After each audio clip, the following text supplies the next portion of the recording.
नमस्ते दोस्तों। मैं आज फिर से हाजिर हूँ एक नई ताज़ा तरीन लोक कथा लेकर। आज मैं आप लोगों को सुनाऊंगी तंगम लोक कथा।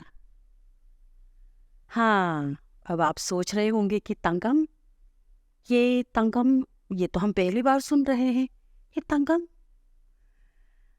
तंगम आदि ट्राइब का एक सब ट्राइब है। जी हाँ, जो हमारे अरुणाचली दर्शक हैं उन्हें भी, और जो नॉन अरुणाचली दर्शक हैं उन्हें भी मैं ये जोर देकर बताना चाहूँगी कि आदि जनजाति की एक उप जनजाति यानी कि एक सब ट्राइब है तंगम। 2011 में जब जनगणना हुई, यानी कि जब सेंसस हुआ, अगर हम उस सेंसस को आधार बनाए तो मैं ये बताना चाहूँगी कि आदि कि ये जो उप जनजाति है, ये जो सब ट्राइब है, इनकी आबादी महज 253। आप चौंक तो नहीं गए? जी हाँ, बिल्कुल आपने सही सुना। इनकी आबादी सिर्फ 253 यानी कि 253 है। अब सोचिए कि ये कितनी माइनॉरिटी के स्टेटस में, आप कह सकते हैं कि उस स्टेटस में ये चले गए। ऐसा कहा जाता है कि पुराने दिनों में लगभग 5000 या 5000 के आसपास इनकी आबादी थी, लेकिन आपसी जो कबीलाई जो युद्ध हुआ करता था, एक तो ये भी कारण रहा उनकी आबादी घटने की, और बहुत सारे इसके कारण हैं। लेकिन चूंकि कार्यक्रम हमारा लोक कथाओं का है, तो इसीलिए हम लोक कथा पर ही फोकस करेंगे। लेकिन अभी जब मैंने तंगम के बारे में बता ही दिया, तो एक विचार आपके मन में ये भी पनप रहा होगा कि ये कहाँ रहते होंगे। तो मैं ये आपको बता दूं कि अपर सियांग में कोगंग एक गांव है। जो कोगंग गांव है, ये कोगंग गांव पूरा तंगम विलेज है। यहाँ लगभग आप मान के चलिए कि 100 के आसपास तंगम लोग रहते हैं, और बाकी जो 150 के जो आसपास है वो इधर राजधानी में, या फिर जो हमारे जो राज्य हैं, हमारे स्टेट के अलग अलग डिस्ट्रिक्ट में काम की तलाश में, या काम या वहाँ कोई जॉब कर रहे हैं, कोई कुछ कर रहे हैं। तो जैसे मैंने कहा कि आदि का ये सब ट्राइब जिसकी आबादी महज 253 है, आज उसी समाज से मैं एक लोक कथा लेकर आई हूँ, और इस लोक कथा का शीर्षक है नीनूर कांगा। तो ये तंगम लोक कथा इस तरह शुरू होती है। कई सदियों पहले या बरसों बरस पहले एक नीनूर नामक एक बंदर हुआ करता था। जी, एक बंदर था जिसका नाम था नीनूर, और ये बंदर बहुत ही रहम दिल, बहुत ही नेक दिल और बहुत ही दयालु बंदर थे। ये सबकी सहायता करते थे। और अगर हम पेशे की बात करें, ऑक्यूपेशन की बात करें, तो ये भूसी यादा थे। अब आप सोच रहे होंगे कि ये भूसी यादा ये कौन सा ऑक्यूपेशन है, ये कौन सी ऐसी पेशा है। चलिए, कहानी पर तो हम लौटेंगे, लेकिन मैं इसका अर्थ आपको बतलाती हूँ। इधर नाहरलगुन में अभी तो कार के इतने सारे शोरूम खुल गए, इतने सारे। लेकिन जो पहला शोरूम, अगर मैं गलत नहीं हूं तो, जो पहला शोरूम कार का खुला था उधर नाहरलगुन में, भूसी यादा अभी भी है, बिल्कुल नेशनल सिनेमा के बगल में। मैं जब बचपन में उस जगह, उस एरिया से जब मैं गुजरती थी, तो मैं ये सोचती थी कि ये भूसी यादा शायद किसी का नाम है। प्रोपराइटर ने ज़रूर अपने पिताजी या अपने दादाजी के नाम पर शायद इस शोरूम का नाम रखा होगा। फिर रखते हैं सर, ट्रेंड है, रखते हैं। लेकिन मुझे जीवन में बहुत बाद में पता चला कि भूसी यादा का मीनिंग है ब्लैक स्मिथरी, लुहारगिर। जी, बड़ा सुंदर शब्द है ना, भूसी यादा यानी कि लुहारगिर। तो ये जो नीनू भूसी यादा थे, यानी कि ये एक लोहार, एक ब्लैक स्मिथ, एक लोहार ब्लैक स्मिथरी का काम करते थे। ऐसा कहा जाता है कि ये अनेक धातुओं से, तरह तरह के हथियार का, तरह तरह के जो उपकरण, इंस्ट्रूमेंट होते हैं, उसका ये भी उसका निर्माण करते थे। और जैसे कि उस समय समाज में जो मतलब हम सेग्रीगेट नहीं कर सकते कि ये जो है वो ह्यूमन सोसाइटी है, ये एनिमल सोसाइटी है। नहीं, मनुष्य और जो पशु है, यानी कि इंसान और जानवर साथ रहा करते थे। तो तभी कहते हैं कि इंसान इनके पास जब हथियार के लिए या कोई उपकरण के लिए जब इनके पास आते थे, तो कभी किसी से उसने दाम ले लिया, तो कभी किसी से दाम नहीं भी लेते। उसने देखा कि जो कस्टमर हैं, जो मेरे ग्राहक हैं, इसके पास उस समय तो खैर पैसे का चलन नहीं था, बार्टर सिस्टम था, कि इसके पास ये रकम अदा करने के लिए इसके पास क्या वो क्षमता है, क्या कैपेसिटी है। अगर है तो उससे वो दाम या कीमत वसूलते थे, अगर नहीं है तो मुफ्त में दे देते थे। मतलब आप सोचिए कि ये इतने रहमदिल लोहार थे। और इन्होंने न केवल दाव बनाया, बहुत सारे ऐसे खेतों के भी औजार इन्होंने बनाया। और ना केवल ये खुद बनाते थे, बल्कि ये लोगों को सिखाते भी थे। कहते थे कि आप लोग आइए, मेरे पास आइए, मैं सिखाऊंगा। आज आप ये जो दाव देखते हैं, तरह तरह के दाव, या फिर आप अगर उधर आप वांचोनोक्टे एरिया में चले जाएं, जिसमें थंग कहते हैं, जो हाथ जो नगा दाव टाइप का होता है, ये सारे जो है, ऐसा कहा जाता है कि ये नीनू लोमा देवी जो मानव जाति है, यानी कि जो ह्यूमन रेस है, उनको ये ज्ञान जो है, ये नॉलेज दिया कि कैसे बनाना है।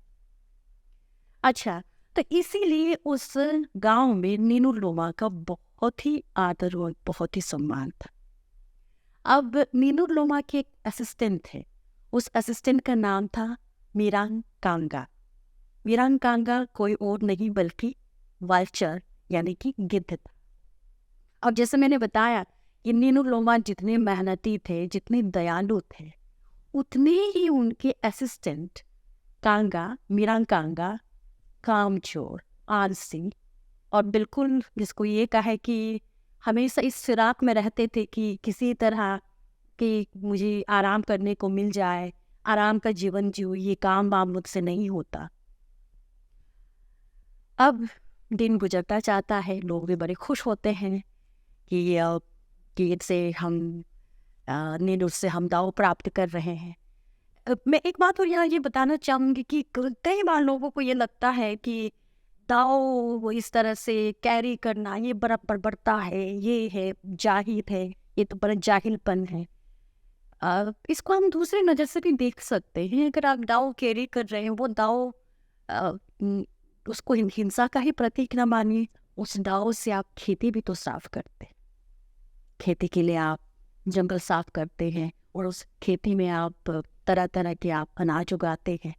उस दाव से आप जो बांध से उसको फाड़ के घर भी तो बनाते हैं। तो जैसे मैंने कहा कि हमें अपने देखने की जो नज़रिया है, उसमें हमें पॉजिटिविटी ज़्यादा लाना चाहिए। बहरहाल कहानी पर लौटेंगे। एक दिन ये हुआ कि उस गांव में एकदम से तहलका मच गया। जी हाँ, बिल्कुल तहलका मच गया। तहलका इसलिए मच गया कि नीनू लोमा की किसी ने हत्या कर। जी, वो नीनू लोमा जो सबकी सहायता करते थे, वो नीनू लोमा जो अपने गरीब कस्टमर्स को हथियार या बाकी जो उपकरण है, वो उसे यूं मुफ्त में दिया करते थे, उस रहमदिल नीनू लोमा की किसी ने हत्या कर दी। अब गांव में ये बातें जो है वो जंगल में आग की तरह फैल गई, और लोग खोजने लगे, और लोग रोने लगे, खूब रोने लगे कि किसने हमारे प्यारे नीनू लोमा की हत्या कर दी, किसने हत्या कर दी। फिर उसके बाद गांव में जैसे एक ग्राम परिषद उसकी बैठक हुई, यानी कि कबांग उसकी बैठक होती है, और उसके बाद एक दल गठित किया जाता है। और इस दल का, इस टीम का ये काम था कि नीनू लोमा की हत्यारे को पकड़ना, या नीनू लोमा के हत्यारे के बारे में जानकारी मालूमात। अब ये दल जब काम करने लगते हैं तो इन्हें ये पता लगता है कि नीनुर लोमा की हत्या किसी और ने नहीं की, बल्कि उसके अपने ही असिस्टेंट, वो कामचोर, वो आलसी मीरंग कांगा यानी कि उस गिद्ध ने किया। दरअसल आपने ब्लैक्समिथरी का काम आपने पता नहीं देखा है कि नहीं। धातु, जो भी धातु होता है उसको आग में झोंका जाता है और उसके बाद आग में पिघलाकर उसको शेप देते हैं, और आग तेज करने के लिए हवा करनी होती है। तो उस गिद्ध का यानी कि उस कांगा का, उस गिद्ध का यही काम था कि वो अपने पंखों से हवा करती रहे, अपने पंखों से हवा करती रहे। आपने गिद्ध देखा होगा, गिद्ध के तो काफी बड़े बड़े पंख होते हैं, तो उसको वो अपने पंखों को यूं हिला हिला कर, यूं झुला कर उसको हवा क्षमा कीजिए, उसको आग तेज करना होता था। लेकिन जैसे मैंने कहा, ये एक नंबर का काम चोर टहरा, एक नंबर का आलसी, और बिल्कुल जिसको ये कहे कि बिल्कुल एकदम मतलब काम से भागने वाला, जी चोरी करने वाला, उस किस्म का ये पक्षी था। तो इसने काम से तंग आकर कि ये मुझे क्या, बार बार मुझे आग तेज करने के लिए मुझे बार बार अपने पंखों को झुलाना है। अब एक को काम पसंद था और एक को काम करना बिल्कुल पसंद नहीं। तो इसने क्या किया कि हाँ, इसका सोल्यूशन यही है कि मैं नीनूर की हत्या कर, और उसने किया भी यही। उसने नीनूर की बड़ी बेरहमी से हत्या कर। और जब कांगा यानी कि गिद्ध को जब पता लगा कि बांगो ने क्षमा करे,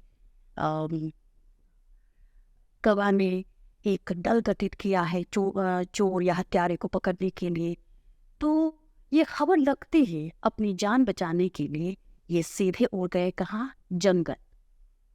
और कहते हैं तब से गिद्ध और इंसान अलग अलग रहने लगे। पहले ये इंसानी गांव में रहा करते थे, लेकिन इस, जैसे मैंने कहा कि इस दर्दनाक वारदात के बाद, जिसे उसने खुद अंजाम दिया, इस वारदात के बाद ये हमेशा के लिए इंसानी गांव छोड़ देते हैं। खैर, अब ये तो भाग गए बहुत ही घने जंगल में, डेंस फॉरेस्ट में भाग गए। इसे वो जो दल है वो नहीं पकड़ पाया। लेकिन उस दल ने क्या किया कि उस दल ने नीनूर लोमा की जो लाश है, नीनूर लोमा का जो बॉडी था, उस बॉडी को उसकी दफनाने से पहले उस दल ने श्रद्धांजलि के रूप में, ट्रिब्यूट देने के रूप में, उन्होंने क्या किया कि इसी नीनूर लोमा ने हमें लोहारगिरी का काम सिखाया है। इसी बात को ऑनर करते हुए उन लोगों ने नीनूर लोमा की जो रीढ़ की जो हड्डी है, उस रीढ़ की हड्डी को उन्होंने योक्सा बनाया। इसी तरह नीनूर लोमा की जो अलग अलग जो उसके अंग थे, उसके शरीर के जो अलग अलग अंग थे, जो डिफरेंट जो बॉडी पार्ट्स, किसी ने उसको योक्सा बना लिया, किसी ने उससे छोटी छुरी बना लिया। ये किस लिए ऐसा किया? ये क्यों किया? क्योंकि ऑनर करने के लिए, ताकि उसको हम याद रखें। ऐसे कहते हैं कि जब तक चाहे मैं कोई इंसान हो या कोई आप जीव जंतु ही कह दीजिए, हमारी यादों में रहते हैं, वो कभी नहीं मरता। जब तक वो हमारी यादों में जीवित, जब तक वो हमारी यादों में हमने उसको जिंदा रखा, तो वो उसकी मौत कभी नहीं हो। तो इसीलिए आज जो तंगम समाज जिस योक्सा का इस्तेमाल करते हैं, कहा जाता है कि वो नीनूर लोमा के रीढ़ की हड्डी से बनी। तो कहानी यहाँ ख़त्म होती है, और ये कहानी हमें यही बताती है कि आविष्कार या जो डिस्कवरी है वो हमारे ट्राइबल समाज ने भी खूब किया है। जब भी आविष्कार की बात होती है, हम वेस्ट या पश्चिम कहते हैं, पश्चिम की ओर देखते। लेकिन इस तरह की, जैसे मैंने कहा, धातु का, इस तरह के ये जो बात है, ये केवल मैं इस नॉर्थ ईस्टर्न ट्राइबल के उसके कॉन्टेक्स्ट में भी नहीं कह रही हूँ, बल्कि आप सेंट्रल इंडिया में भी देखेंगे, वहाँ असुर ट्राइब है, अगारिया ट्राइब है, जो ब्लैक्समिथरी या जो इस तरह के आयरन डिस्कवरी के जाने जाते हैं। इसके साथ ही ये कहानी ये भी बताती है कि जिस जिस लता को पकड़कर आप पेड़ के शिखर पर पहुंचते, उस लता को कभी काटना नहीं चाहिए। यानी कि जिसने आपको कुछ सिखाया, जिससे आपने सीखा, जो आपके नॉलेज गिवर, उनका हमें प्रॉपर ऑनर करना चाहिए। इसीलिए उस तंगम समाज ने नीनू लोमा को ऑनर करते हुए उनकी रीढ़ की हड्डी को योक्सा बना लिया। तो यही हमें सिखाती है कि सेंस ऑफ ग्रेटिट्यूड होना बहुत ज़रूरी है। जिससे हम सीखते हैं, जिसने हमें सिखाया, उसके प्रति हमेशा हमें एहसानमंद होना चाहिए। अपने आप से लेती हूँ इजाज़त। फायर